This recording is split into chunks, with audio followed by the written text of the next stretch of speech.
The Report, Cal State Fullerton's premier source for news, views, and info. I'm Sarah Fenton.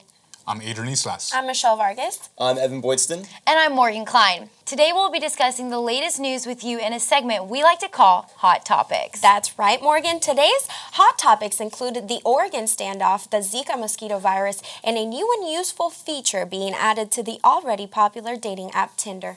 But first, we wanted to take a few moments to welcome our newest members to our panel. Welcome, Michelle. Are you excited for this semester? Thank you. Yes, I'm so excited. This is my last semester here at Cal State Fullerton, and it's going to go off with the greatest end here with you guys. Aww. Okay, well, we do have Morgan over here as well. Morgan, you were on Tech On last semester. What's it like being on the report this semester? I'm going to miss Tech On, of course, and my co-anchor, Tatiana Cooper, but I know the show is in really good hands with two new anchors, so I'm excited to be here with you guys, new semester, new year, and I'm excited. All right. And Adrian, how did you get involved with Titan TV? Well, I actually started last semester, Evan, with COM 472, OC News and Al Dia. And much like Michelle, it's actually my last semester as well. So excited to be here with you guys. Can't wait to get things going.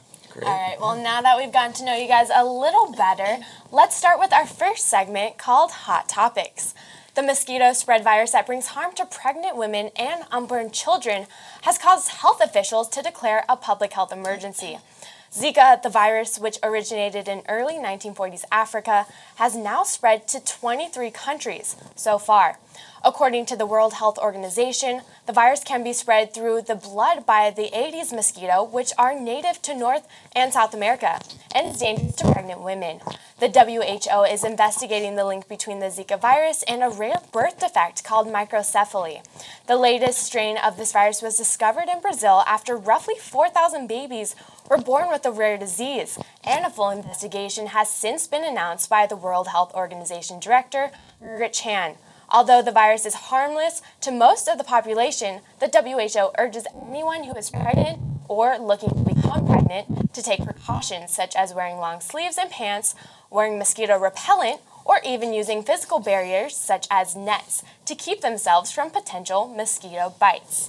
So guys, we've seen a lot of health scares in the past few months, in the past few years. We've had West Nile, we've had Ebola. How do you think this measures up to those viruses? I mean, I don't think it's as dangerous as things like Ebola, which literally make you burn, your intestines burn up inside, because it's generally kind of like a flu in a way. Like you won't really see, some people don't even see any symptoms or anything. They just get the virus, they create the antibodies, and then it goes away. But the real problem is when pregnant women get it, and then that's when it becomes dangerous. So essentially for most of the public, they don't have to really worry about it as much, but that's just the scary part is the microcephaly, the small head of the baby, and that's what kind of makes this an actual pandemic and something to be worried about. Definitely, I think that pregnant women being highly affected and there being already so many cases reported, although they haven't been officially linked, right, he said that there is a high possibility that it can be due to the mosquito. So I think that if I were to be a pregnant woman, I mean, can you just imagine, especially if you're a first-time parent and you're going to give birth, you're worried. I mean, the last thing you want to know is that your child may come out, with some kind of defect or an issue or not have the full potential of, having full brain capacity just due to this little mosquito. Yeah, we've already had 4,000 babies that have been born with this disease. I think it's scary. We've had, I'm not sure which country it was, but they've told their women to not get pregnant until 2018, which is, I think, scary, especially if you're in your first and second trimester, because that's when it really starts affecting you when the baby's being developed. So for women that are pregnant right now, I would definitely be scared. And for anyone that does have a child that is affected by this disease, they're going to grow up and live a life with it. So it's not like just, oh, you were bit by a mosquito, you have it, it's gone. These are babies that are going to grow into adults that have to live with this for the rest of their lives. So we do need to get a hold on it. Yeah, I think it's definitely a concern. There's no question about it. However, I think the fact that there is only, it has been somewhat localized where it's coming from Brazil. Here's an interesting stat. Since 2007, only 12 reported cases of the Zika virus have actually been reported here in the U.S., and they've all been from tourists. So no question about it, it is a concern, and I think it's getting a lot of attention, particularly because of the type of who it affects. It's pregnant women, obviously, and we all have to have concerns when it comes to Yeah. that. But I think it's definitely being blown out of proportion. I mean, it's just like a lot of these other, like Sarah mentioned earlier, Ebola and West Nile virus. About 10 years ago, we had the avian flu virus. Yeah. The bird flu, they called it. I think it's just something to distract us a little bit, I think, from maybe a bigger picture, something to have in the headlines out there. That being said, I just think, it definitely is something that needs to be addressed. So hopefully everybody's taking the proper precautions when it comes to this. Yeah, I think it's definitely something to be educated about, though. I mean, I just got back from traveling to Brazil, and, like, that's something that every person needs to take into account, whether you are a woman or a man. Like, you never know, they could find something 10 years from now, and, like, it could be linked past to this, and anybody could be open to it and spread to it, but I just think it is something that everybody needs to know about it. So I don't think it's being blown out of proportion. I think everybody's just being, like, more educated about it, which I think is what everybody needs to be educated about, all the viruses, especially if you're traveling. So. But doesn't that somewhat instill, I think, maybe an irrational fear in people? I know there is this perception of, where you can catch anything at any time. However, I agree with you, Morgan, that, you should be educated. The public should be informed about what is going on here.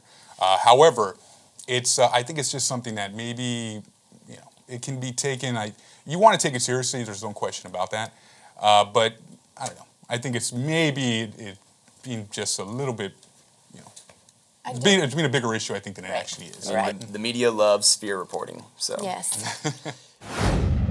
Today is the 34th day in the Oregon standoff, and despite the detainment of one leader and the death of another, members of the Pacific Patriots Network say they are seeking new community members to join their efforts. After the January 26th standoff that left one member of the militia dead and 11 others arrested, former leader Amon Bundy urged remaining members of the organization to give up the fight. Fox News reports that Bundy released a statement through his lawyer on Saturday saying, quote, "Please stand down, go home and hug your families. This fight is now in the courts." End quote. Despite Bundy's calls for the standoff to cease, the remaining members of the militia held a rally for new members that drew over 100 people on Saturday. Meanwhile, the FBI continues its initiative to shut down the standoff as peacefully as possible, but have made it clear that they will not offer the group protection.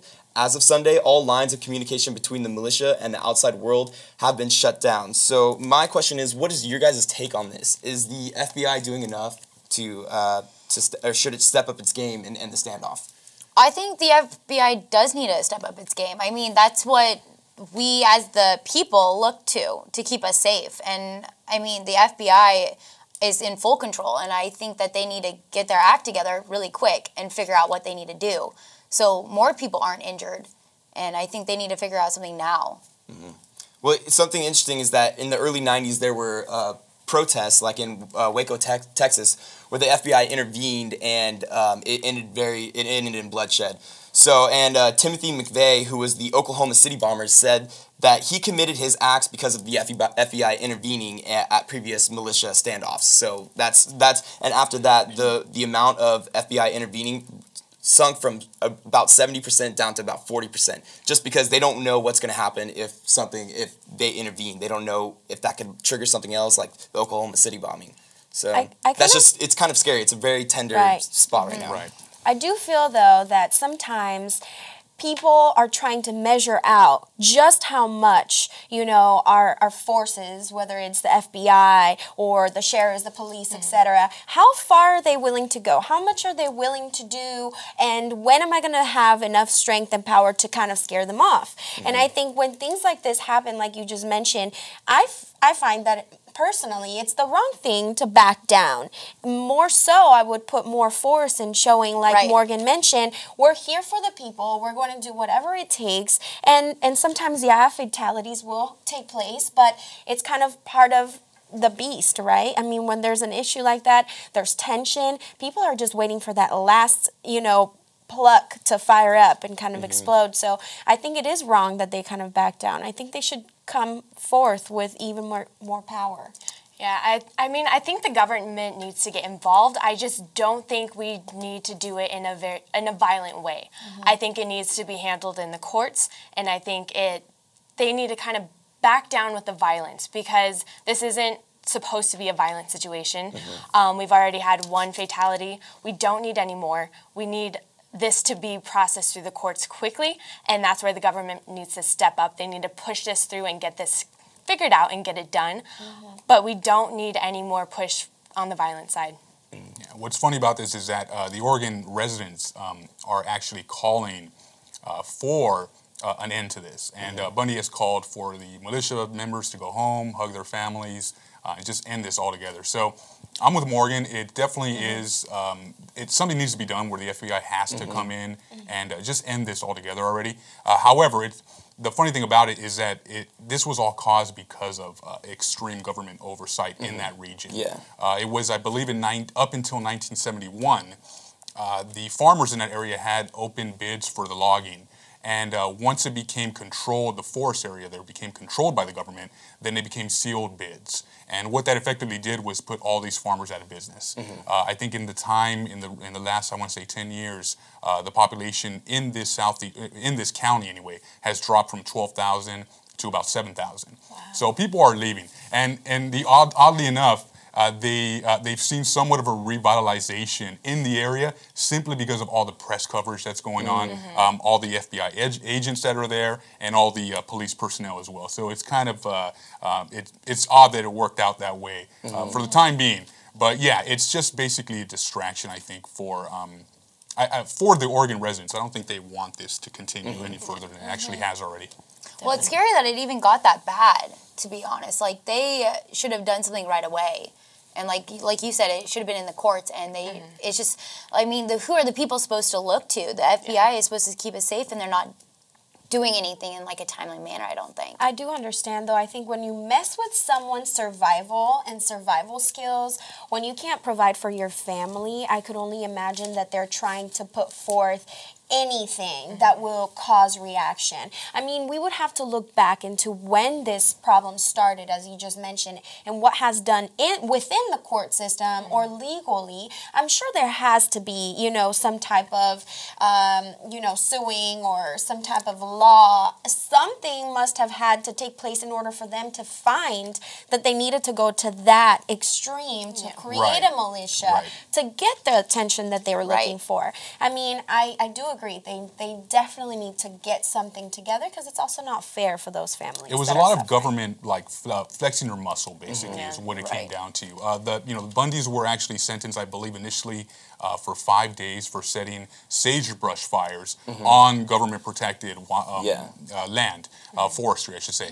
And it wasn't until they superseded that. They took that case back to court because they weren't handed down the mandatory minimum sentence, which in this case was about 5 years. So the FBI went out of their way, or the government, I should say, went out of their way to get these guys back in jail, and that's what caused the militia uproar to begin with. So, but you're right. It should end already. It's gone on far too long. I don't think the Oregon residents are happy about this anymore. I think initially they saw it as it was bringing a lot of attention to their cause and what was going on down there, but now it kind of left them in somewhat of a negative plight, or light, I should say.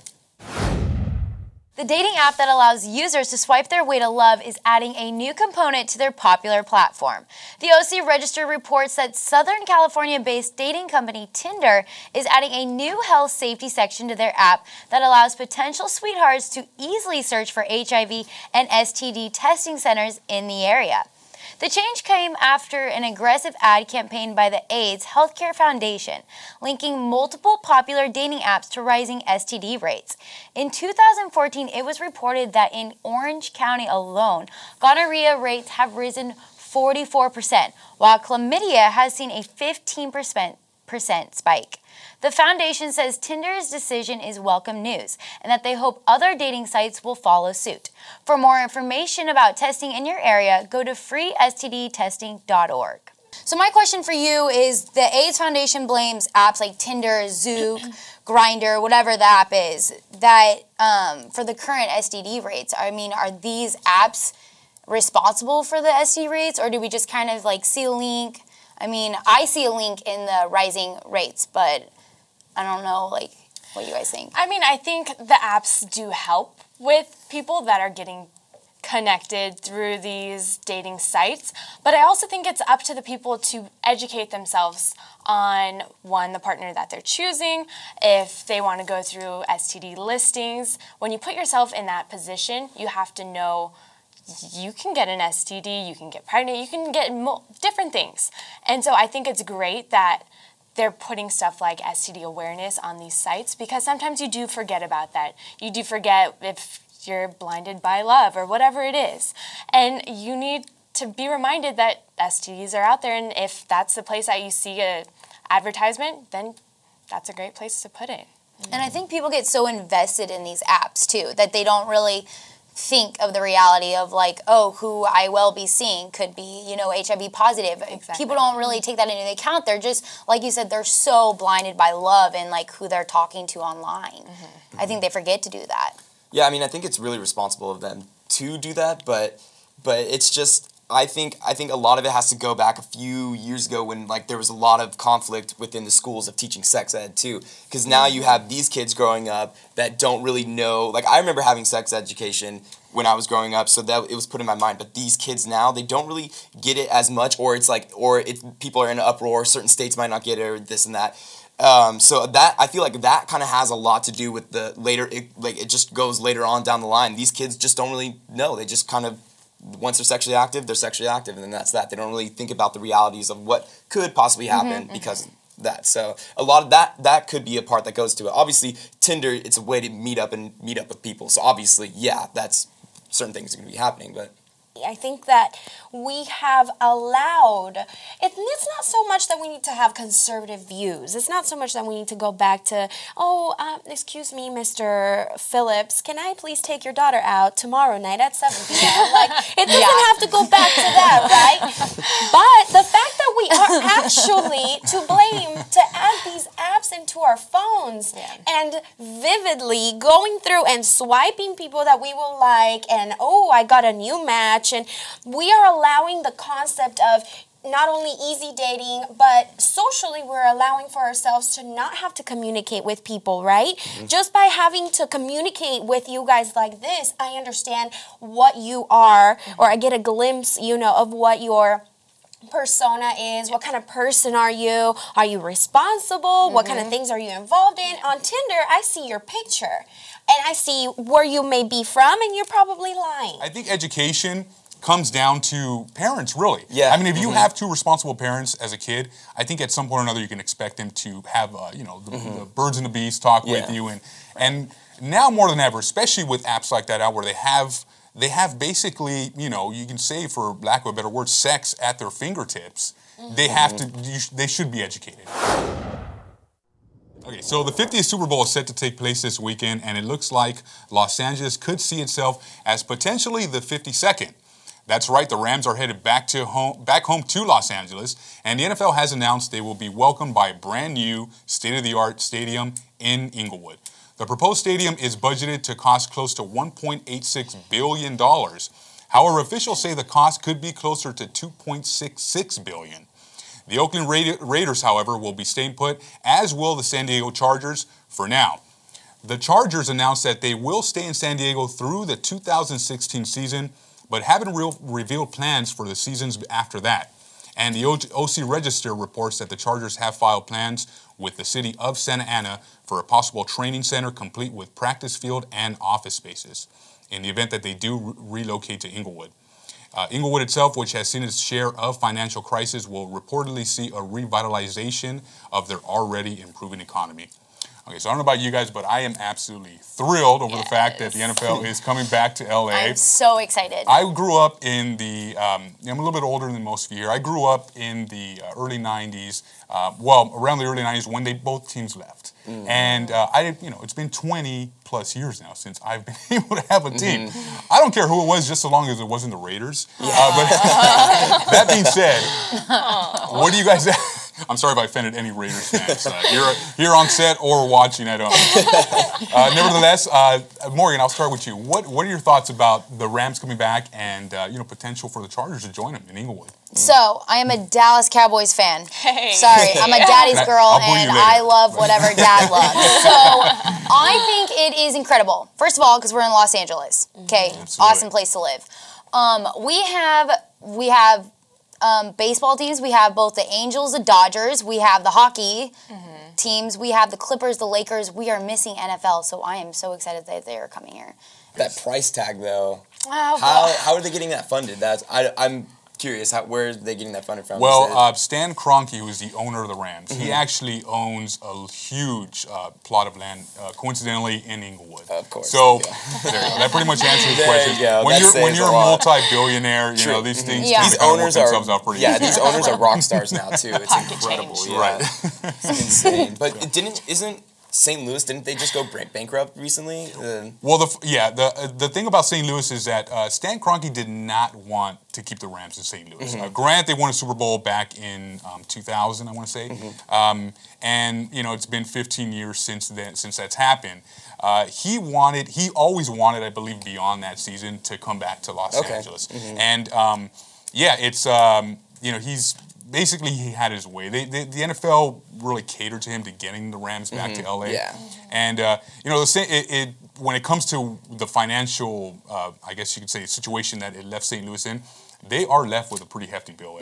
Yeah. They're going to end up paying, I think, something close to. I'm not sure the exact figure, but I know it's in the millions of dollars isn't for it like bonds $4 that million or $400 million Right. or something like that? Oh Something my crazy. God. and the taxpayers are essentially stuck with that bill down in St. Louis. So you got to feel for them. Yeah. No, But we're getting a football team in LA. yeah, free time for everybody. On a completely different note, Barbie is getting a bit of a makeover for her 57th birthday. USA Today reports that Mattel plans to offer their popular Barbie doll in a variety of skin tones, hairstyles, and even different sizes. Kids and adults alike will now be able to choose from 4 body types, including original, tall, petite, and curvy.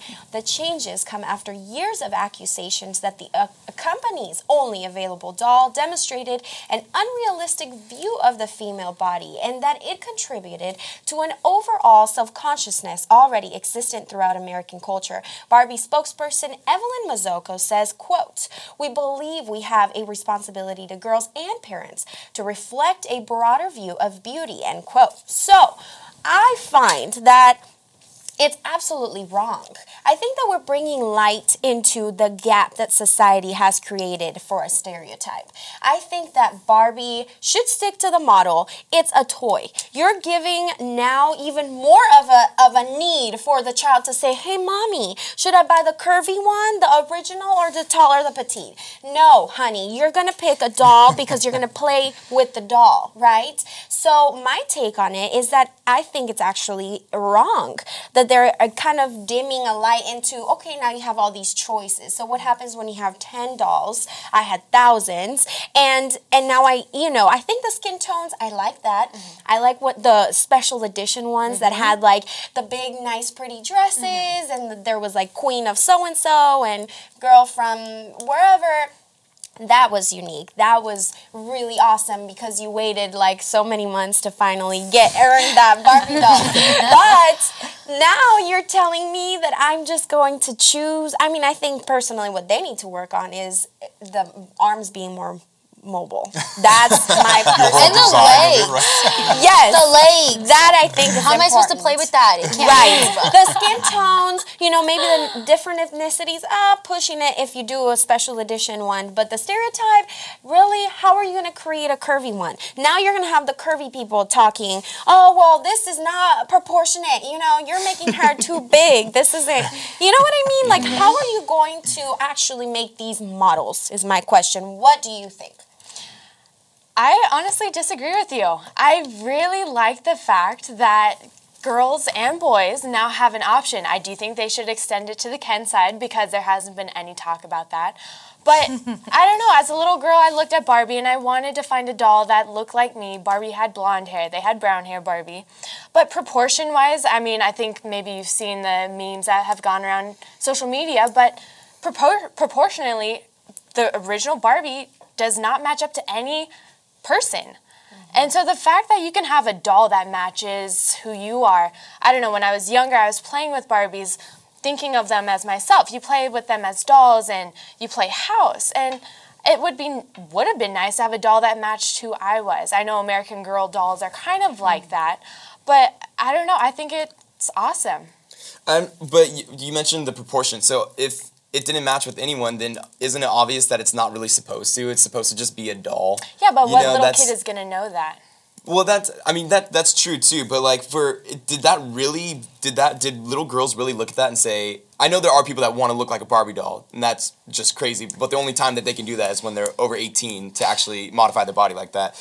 But like, do you really think that the girls looked at that and said like, oh, this is what I want to be like, though? You know, because like there have been other dolls that can match up with them more. So maybe their parents just bought them Barbies or something. But if you really look down the doll aisle, there's black, blue, green, red. There's all these different colors for different dolls. So I don't know why Barbie was the one that had the most heat on it when every other doll is like, when there have been other dolls that have done things, and this is Barbie. This is like that's their iconic look. That's a Barbie doll. So that's just my thing. Going off of that, I agree with Evan so much. Let Barbie stay Barbie. Let Bratz stay Bratz. American Doll is where you send in a picture and you make American Doll look like you. If you want to play with a mini me, you go to American Doll. I mean, it's more expensive, but a child will be happier.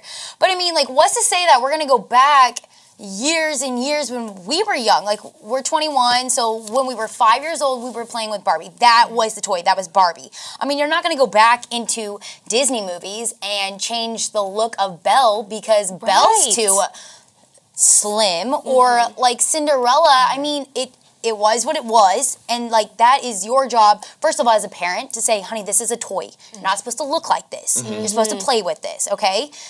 I mean, you have those people nowadays who literally have shaped themselves. I don't know if you guys have seen that. Yeah. There's real Barbies and real Kens who have got like plastic surgery, have got like their ribs taken out so that their waist goes in, but it's like, that's where you, as a human, have to realize this is a doll. This is fake. This is plastic, okay? I have acne, okay, like I have pores, like I'm a human, you know, like Barbie is like this and Ken's like that, you know what I mean? It's a toy, like what are we gonna do? Go back to every toy that we used to play with? Just come out with a different doll where you can like send in like, I want this doll to look like this waist size and this hair length. I mean, like, just start a new doll. Definitely. Sarah had the opportunity to attend a recent event where Cal State Fullerton alumni Kevin Costner spoke. So Sarah, tell us a little bit, how was that event? It was awesome. It was Dinner with the Titans, so it was for the baseball team, and it was a big event. They actually sold out. They had 700 people there. Tickets were $150 each, so just in that's awesome. It started probably around 6 o'clock, I think, and there was a silent auction that went on. Kevin Costner didn't go on until about 9 o'clock, so we had to wait a little bit, but when he did go on, it was pretty awesome. He talked about when he was here at Cal State Fullerton. For people that don't know, he did go to Cal State Fullerton, back when he actually said tuition was $99, so I'm pretty jealous about that. Very jealous, actually, but he did say that parking was very hard to find back then as well. So even then, wow. Yeah, parking was hard to find, tuition was $99, but the baseball team raised $155,000. So overall, I think it was a good night. Sounds like it was a great event, Sarah. Yeah. And I really can't believe how much tuition was back then. It's incredible. $99. Although the parking issue, I'm not surprised, has not changed. No, not at all. Not at all. No.